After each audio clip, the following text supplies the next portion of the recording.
Partiyalarni umuman mamlakatdagi olib borilayotgan islohotlardagi bugungi kunda bevosita mas'uliyatini belgilab beradigan biror narsa yo'q. Bizga ham mas'uliyatimiz bo'lishi kerak. Endi hamon shunaqa mas'uliyat bo'ladigan bo'lsa, muhtaram prezident, vazirlarning portfeliga ham partiyalar o'zini parlamentdagi o'rnidan kelib chiqib taklifini kiritsin. Masalan, mana Milliy tiklanish partiyasining dasturlari Madaniyat vazirligi, Xalq ta'limi vazirligi, Maktabgacha ta'lim vazirligi bilan bevosita har doim bir-biriga bog'liq bo'lgani uchun mana shu vazirliklar bilan biz juda ko'p ishladik, har doim ishladik. Mana shu vazirliklarni muvaffaqiyatiga qanday agar biz g'ururlanib boshimizni ko'taradigan bo'lsak, agar birorta salbiy natija bo'lsa, marhamat, partiya ham chiqib o'shaning yonida turib javobini xalq oldida bersin, mas'uliyatini zimmasiga olsin shu partiya bo'yicha. Bu juda to'g'ri. Men o'zim ham shunga xayrxohman. Men o'zim ham shunga roziman, lekin meni bir boshqa fikrim bor. 2024-yil umuman saylov qonunimizni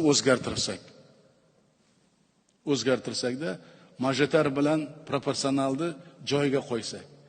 Biz shu vaqtgacha mana partiyani obro'yini ko'tarish uchun hech bola qilmayapmiz-da. Qodirovga saylovda ovoz beradi, partiyaga ovoz bermaydi. Shuning uchun meni taklifim, agar sizlar mana shu partiyani obro'yini ko'tarib, partiyani vakillari orqasidan menga kadr tayinlab berib, vazir tayinlasam, menga u muhimroq bo'ladi. Partiyani obro'yini ko'tarib, xalq partiyaga ovoz berib, shu partiya vakillarini saylaganlarning ichidan kadr tayinlab bersaling, men sizlardan minnatdor bo'lardim. Shuning uchun boshqacha fikr, bu taklifingiz to'g'ri, lekin agar konstitutsiyamizga shu 150 ta deputatdan 75 majoritar, 75 hozirgi tizimimizdan nomzodga 75 partiyaga tayinlangan qilsak, tartib boshqacha bo'ladi, intizom boshqacha bo'ladi. Hozir partiya rahbari sifatida, sen noto'g'ri qilyapsan, bizning g'oyamiz mutlaqo boshqacha-ku deb aytolmaydi-ku, qonuniy.